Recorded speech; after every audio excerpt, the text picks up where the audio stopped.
Welcome to Massive Late Fee. And now your hosts, Mark and Carol. Well, hello everyone. Welcome back to Massive Late Fee. My name is Mark. With me as always is my wife, Carol. How are you doing today, Carol? Hey, what's up? How much has been a good week here? It's August 20th, 2000. It is. We're in the midst of heatness. Yep. And can you believe that means winter is just around the corner, and before you know it, it's going to be the next year. Time's flying. Time They need to slow it down. is on a plane. Yes, it is. Yeah, you think so? Yeah, Maybe time's just a construct. maybe. But it goes too fast either way. Yeah, I guess so. But speaking of a construct, we saw a movie. Coyote Ugly. It was constructed by a creative team. It's always interesting when I see you like take a leap, but you have no idea where you're planning to land, and then you just kind of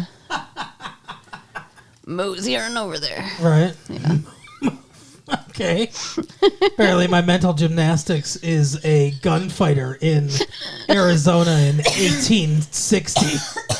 I'm going to mosey on over here. Oh my God. Pull up a chair Thank you for that. for my simile. But yeah, we watched Coyote Ugly. Thank you for the name. I forgot the name. Did you really? Yes. That's funny. With Piper Perabo. Sounds like a sounds like, you know what she sounds like? She sounds like Strawberry Shortcake's best friend or something like that. Sailor Moon's cousin. Yeah. Piper Perabo. She's got alliteration and a just weird name. Yeah. Yeah. Maria Bello. Which one's Marissa? You talk about these actors and actresses, and I don't know who the fuck they are. She's the owner of Coyote Ugly. She's Miss Coyote Ugly. Yeah. And then there's John Goodman. Mm-hmm. You know him. Of course I know. I know John Goodman. Who doesn't know him? Roseanne. Everybody knows him. Revenge of the Nerds' own John Goodman. He was in Revenge of the Nerds? Yeah, he was the coach. Huh. He was the coach of the jocks. And he was also in a movie called... what the fuck was it called? It wasn't Real Life. That's the Albert Brooks film. It's... David Byrne of the Talking Heads made a movie. And it's a really good movie, actually. True Stories. That's what it's called. He was in that, too. Yeah. Okay. It's a good movie if you ever want to check it out. True Stories.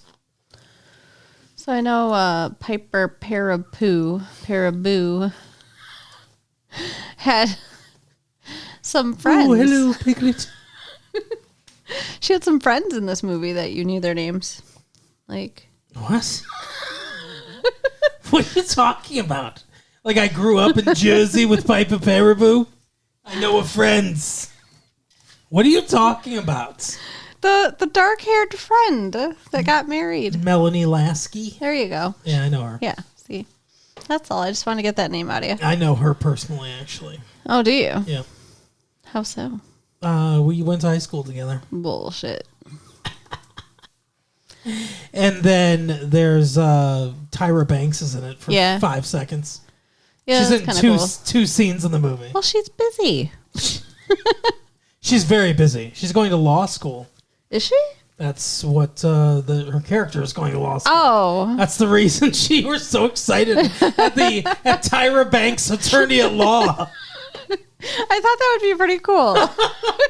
Fierce. Look to the jury. No, but her character was going to law school. That was the reason that she wasn't there. That makes sense. She was in 2 scenes. Yeah. So this movie is about a young lady, whatever the fuck her name is. I can't remember the character's name. How? Violet. Yes. Violet. From a small town in, New Jersey. Yeah. Living in a lonely world. But I mean, like, it seemed like a small town. I mean, sort of. I guess everyone, like the people knew each other there. I guess it's sort of small townish Jersey. I mean, Jersey is a state, not a city, correct? Yeah, that's right. Okay, so there are other cities like within Jersey, and I feel like the one she was in was a smaller one. She lived in Jersey City. I don't know.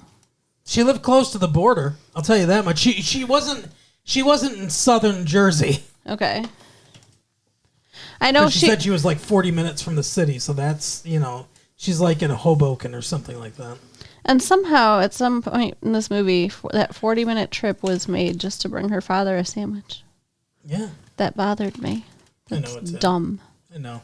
Like, who wrote that? Don't mention that it's a 40-minute drive and then have her bring a sandwich. Movie ruined because of a sandwich. With there was no plot development here. She just brought him a sandwich. Well, I guess the point of that scene was because, he said, that's a guy's car or whatever. Yeah, he found out she was dating somebody.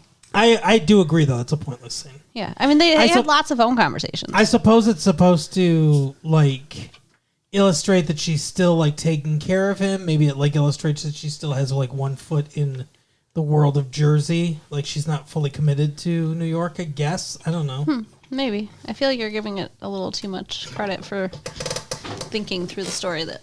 I do think that it was a wasted scene. Yeah. There are a few wasted scenes in the movie. It's not a perfect film, but it's good. Yeah, I enjoyed it. But yeah, so Violet is moving to New York City. She's moving on up. Her mother apparently was a singer-songwriter, and she wants to be a songwriter, but not a singer. Yeah, her mother was Joan Baez or whatever. Because she has terrible stage fright. Mm-hmm. Which is sort of illustrated at the beginning because Melanie Lasky gets her to come up on the stage, and she does sing after a lot of prodding, but she sings... She's okay, although she's still kind of nervous, singing other people's songs. Mm-hmm. But she doesn't want to sing her own songs. Sure. Which seems like a little bit more than stage fright. It seems like fear of rejection. Yeah, she's got some self-esteem issues. The audience being like, boo, actually. Yeah, what a terrible song. Your voice doesn't just suck, your song sucks. Right. Your voice is fine, actually, but this song sucks. I think she has a very pretty voice. It didn't reach me. Do you think that's Piper Perabo singing? Yeah. Okay. I mean, why would they hire her to do the acting and not hire an actress who could also sing if she couldn't sing? I love how you look at me like I'm insane, but in the... You're just yeah.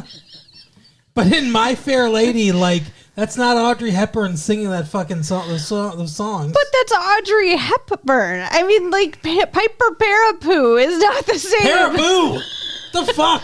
It's Audrey Hepburn. Piper Eeyore. I mean, we're not talking about some, well-known, famous actress here who needs to, be negotiated No offense, with. Piper. I know you're a fan of the show. Or I should say you were a fan of the show, but... Tell Melanie hi. Anyway, like I said, we grew up together. So, okay, so you think it's her voice? Great. I do. You don't.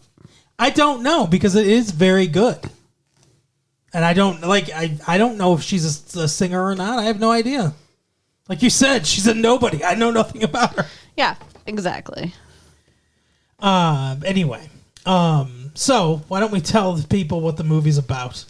So again, she moves to New York City. She wants to be a singer-songwriter. She creates a tape with her songs on it. What? It's just the way you say it. It makes it sound like she conjured it out of thin air. She creates... She records a using tape. Dark magic. She sacrifices a virgin and materializes a tape. Just like our first episodes. No, she makes this tape and she's going around town trying... She records a tape. Mm-hmm.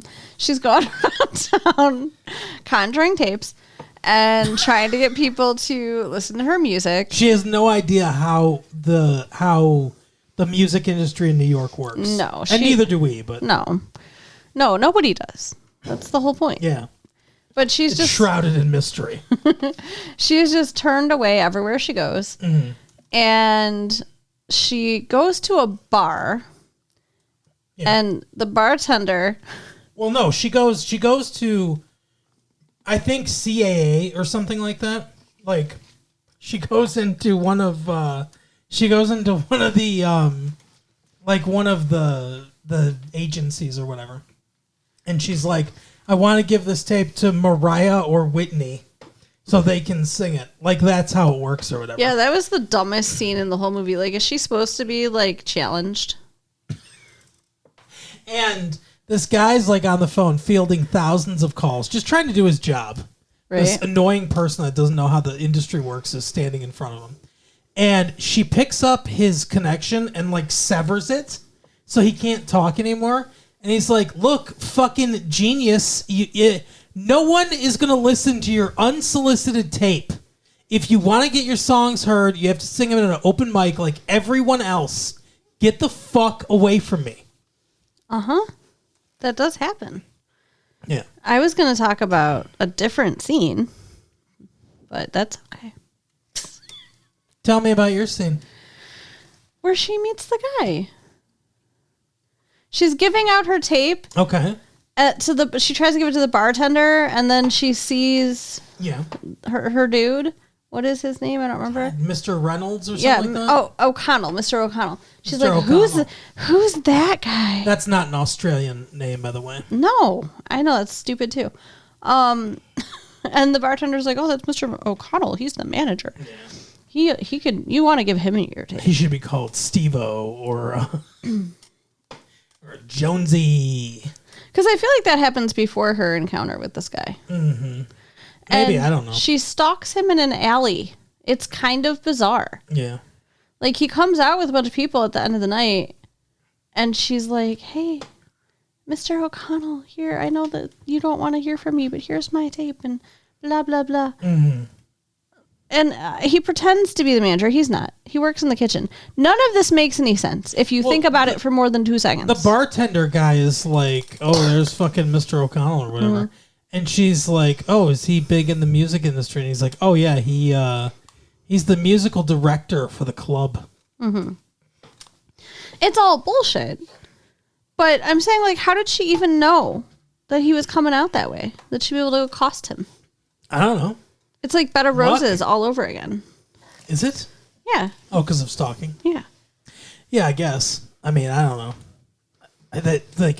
We did see that movie a long time ago. Uh-huh.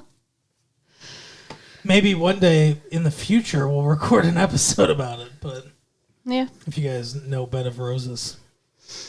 It's a decent flick. It's interesting.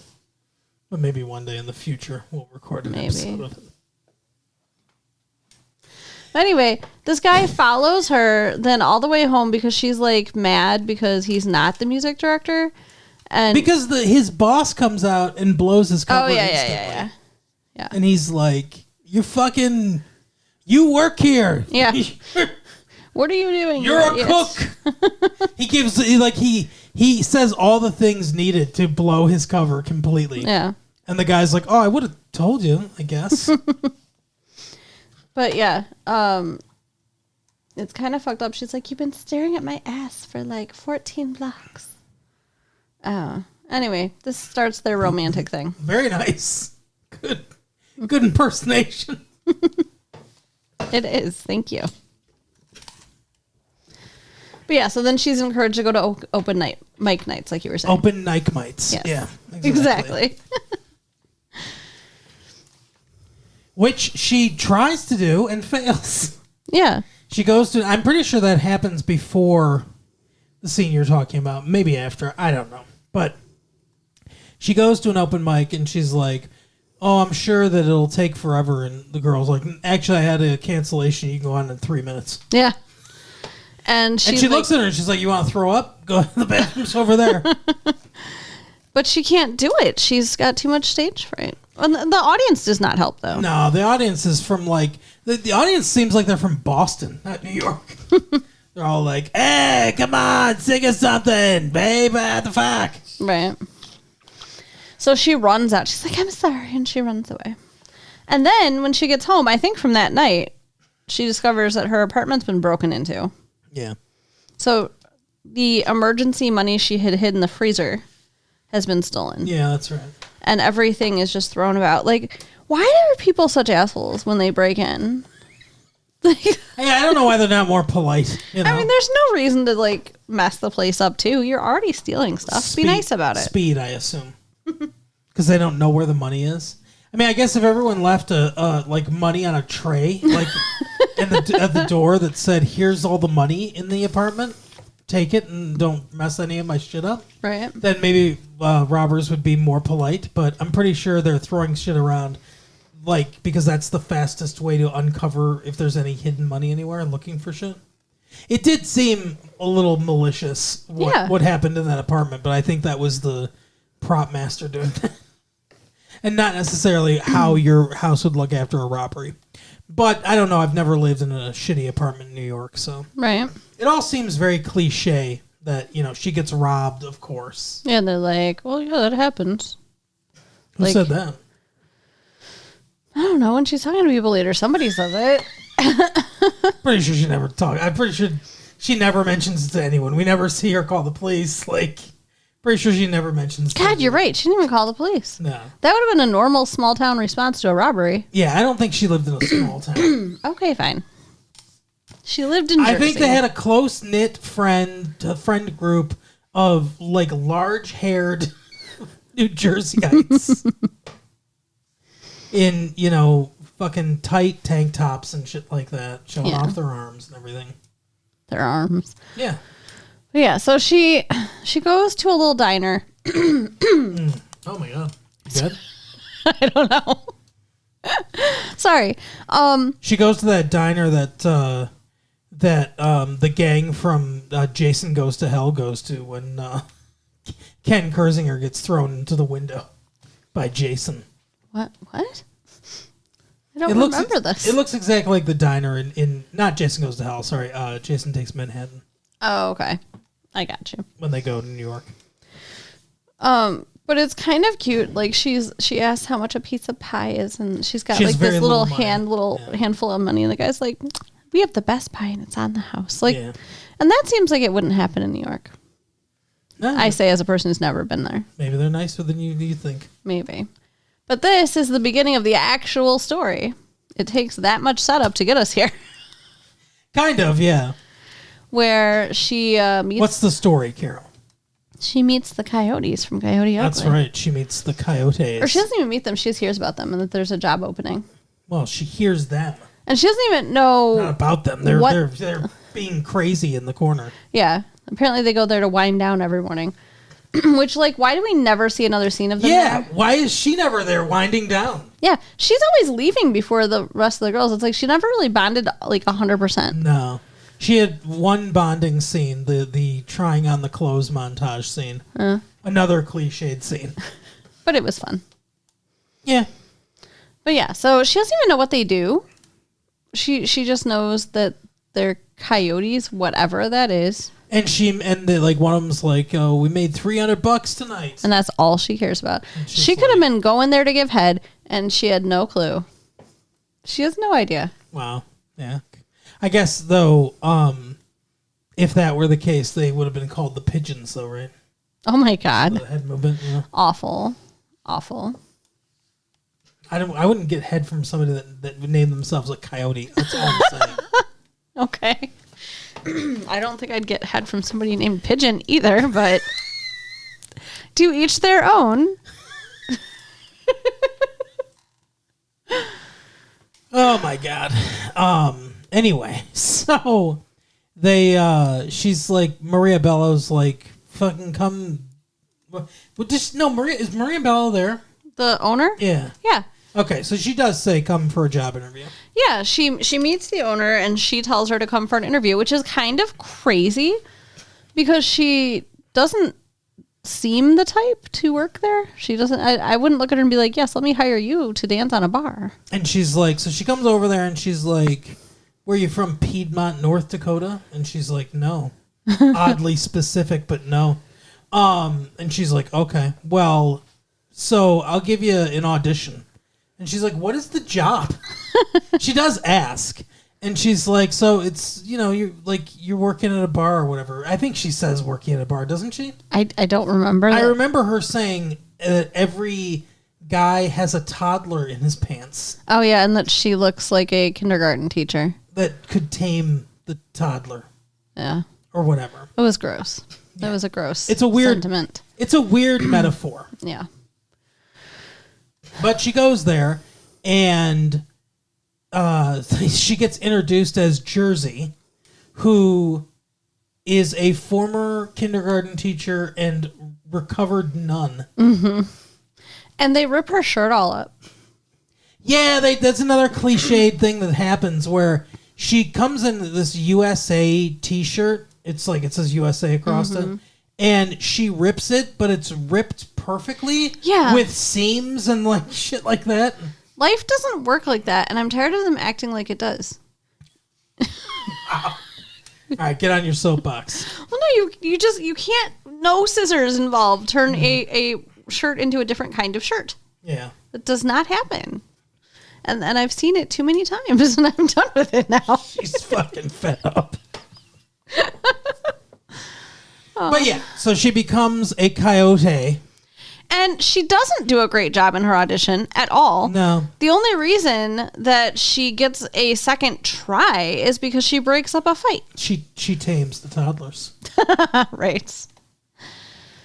But yeah, I mean, like, what was it that they're dancing, and she's like, get up there and dance, and Violet's like, I can't do the dance. Mm-hmm. Yeah, I don't know that dance. Like, you're at an audition. What are you talking about? She obviously didn't want to do the job. Right. It is also kind of fucked to just be like, you gave an audition and like just get thrown into it, not told what you're going to be doing or not. Like, yeah, like you said, it could have been stripping.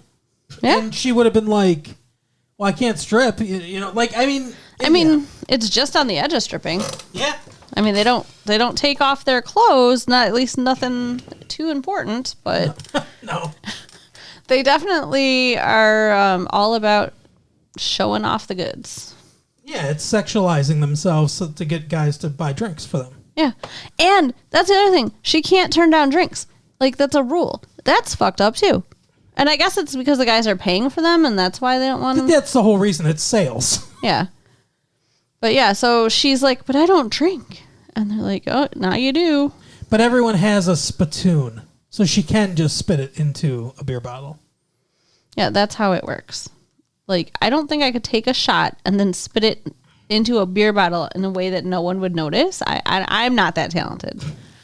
Maybe Pigeon not with is. spitting, no. So anyway, so they she works at the place. So there's like 3 storylines going on right now. She works at this bar. She's making money, enough money to like actually afford her shitty apartment. Yeah.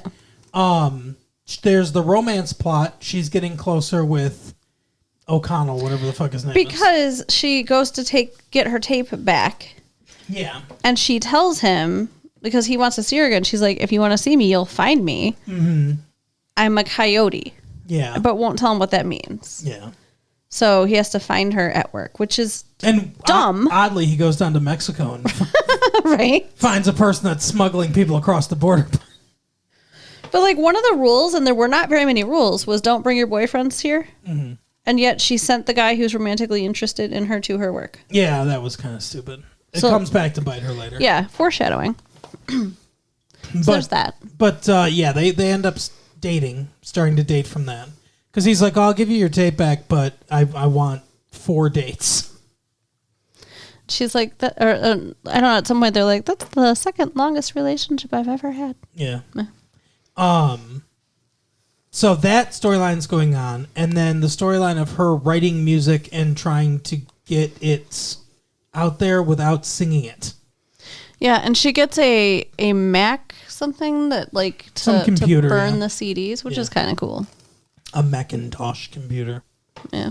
Because she makes CDs and everything out of it. Stepping up her game. That's So I feel like her trying to get her music out there is an underwritten part of the movie. Okay. And I mean, I guess, it reminds me a little, it reminds me a little bit of is Flashdance. Okay. You ever seen Flashdance? I have not. Jennifer Beals is a welder, I think also in New Jersey, who dreams of being a dancer in New York. And so it's like, she's working one job to try to till she can get her big break in what she wants to do. And it's similar in that way, but it would be like if Flashdance focused a lot on the welding. You know what I mean? Like, because this job is more glamorous than welding, but no offense to the welders out there.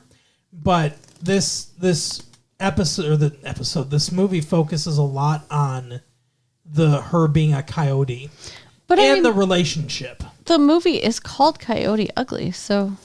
Yeah, I'm not saying but don't you think the movie is about her growth and maturation and everything? Yes. Yes, for sure. And I think the music and getting to, they do, it's not completely short shrift. Like, he does the thing where he takes her to his enormous fucking New York apartment. I don't know how he affords this shit.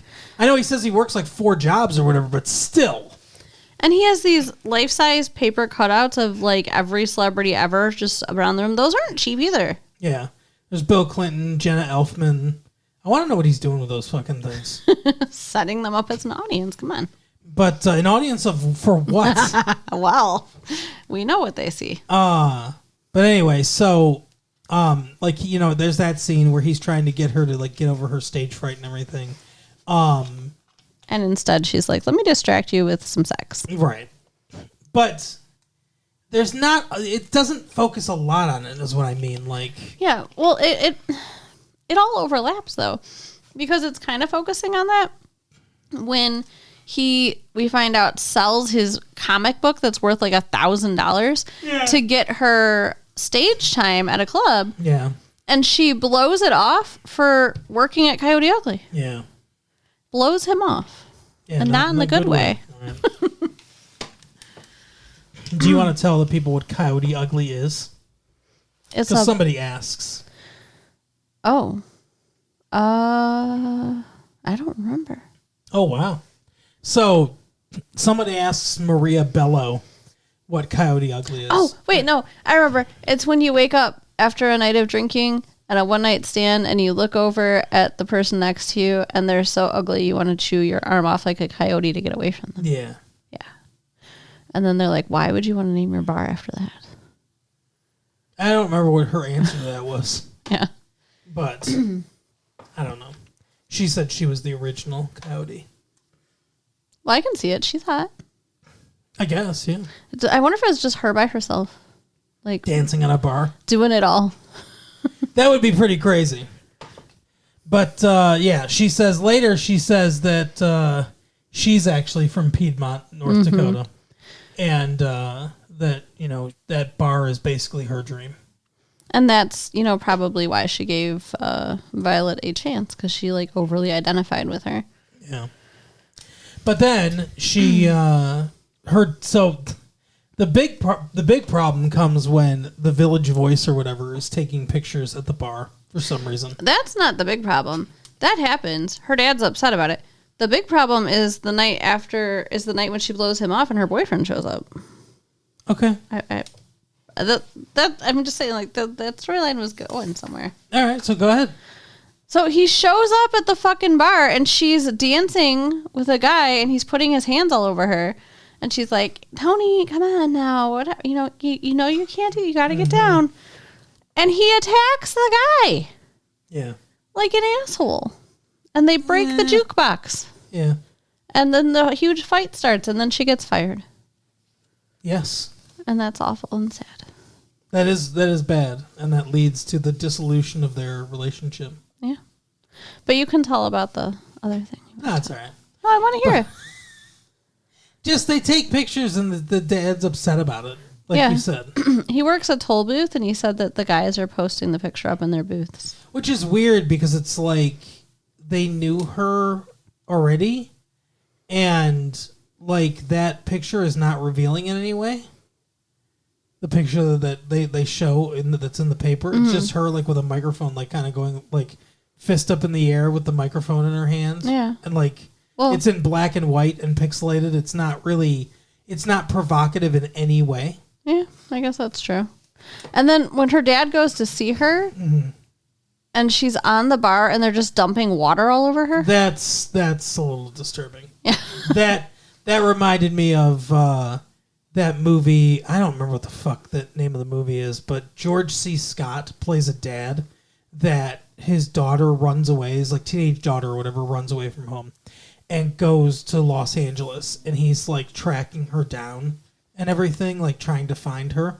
And towards the climax, no pun intended, of the movie, he goes into a pornographic theater. Like he tracks her down or whatever to a pornographic theater.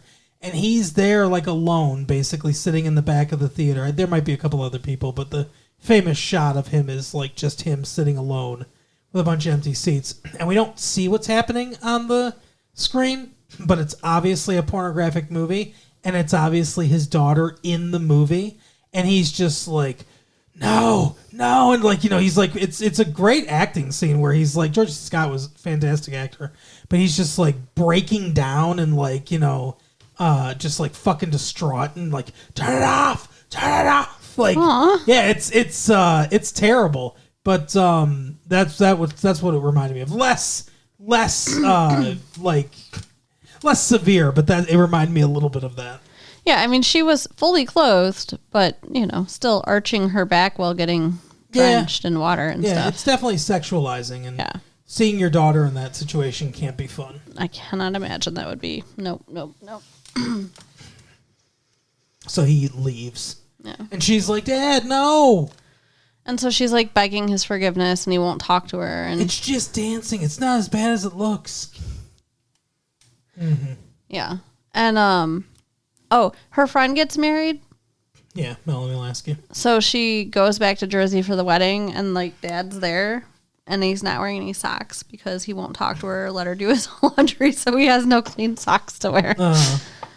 And she goes all the way back, 40 minutes back to New York City, and then he has like an accident, and she has to go all the way back 40 minutes back to New Jersey. Well, because he's like, I gotta work or whatever, like, yeah. I don't want to be here because I'm mad at you. But he gets in a car accident, and she questioned whether he really had to work. I guess he did because he got in the accident at work. I guess. Yeah, he gets hit by a car. Sad. Yeah, but he's fine. Yeah, he's all right. He goes to the hospital and he ends up meeting a waitress meets a nurse in the hospital. Oh yeah, I forgot about that. That is a weird way to meet somebody. It's Florence Nightingale syndrome.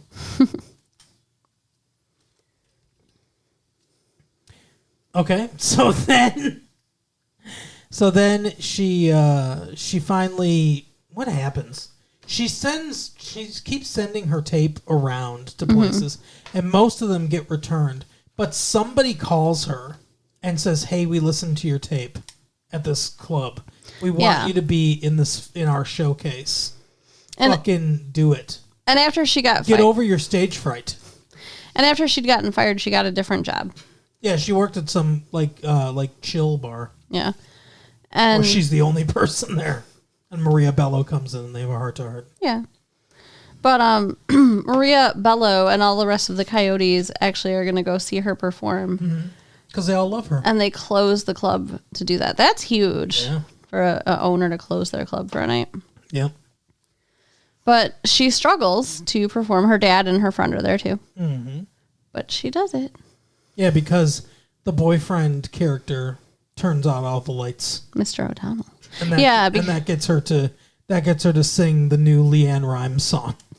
And then Leanne Rimes sings with her at the end of the movie. Yeah, and they dance on the bar together. Can't stop the moonlight.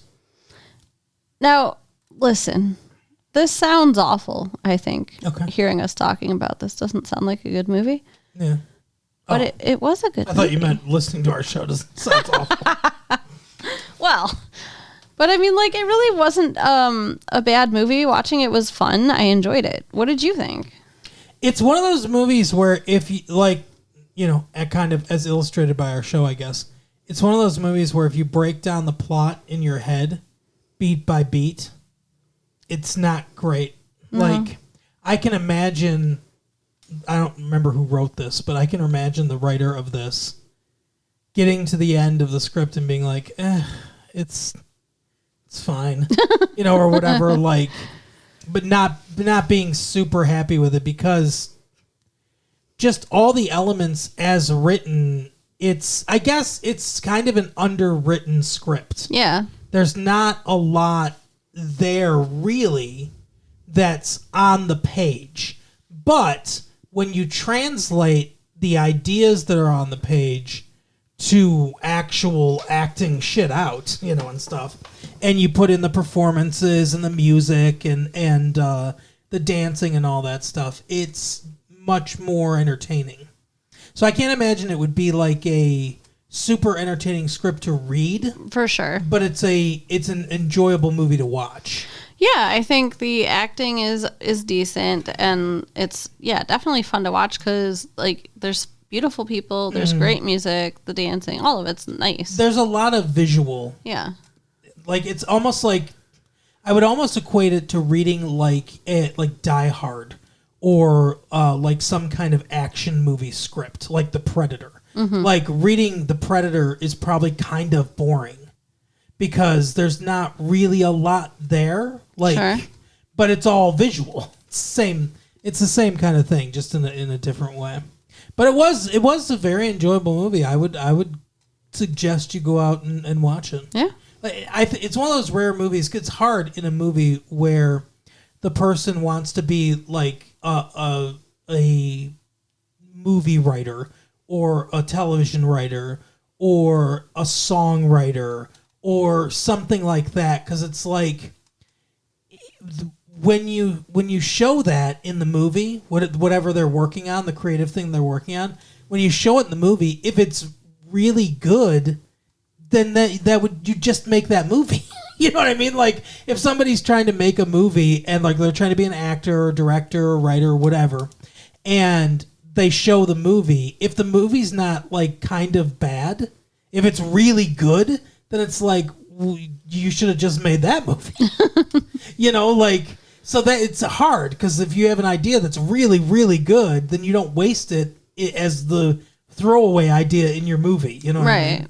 So it's the same thing with the music. Like if you write a song, your character's a songwriter. If they write a song, it's like, if they write a really good song, then why wouldn't that just be a song? Yeah. But they kind of skirt around it in this one because the song that they wrote for this movie is the LeAnn Rimes song. So yeah. Now, was it written for this movie? Yeah. Okay. It's just it was written for LeAnn Rimes, I think, but written for the movie. And it got super popular. Yeah, it's getting popular. Yeah. So the movie feeds the music that feeds the movie. Exactly. It's like an Ouroboros. Yes. But anyway, that is the episode for the week. Carol, why don't you tell people where they can find their own snake eating its own tail? Oh, God. You can write us at latefee1994@AOL.com. Yep. Check out our website at www.retrolatefee.com and share the tapes with your friends. We'll see you next time. Bye. Bye.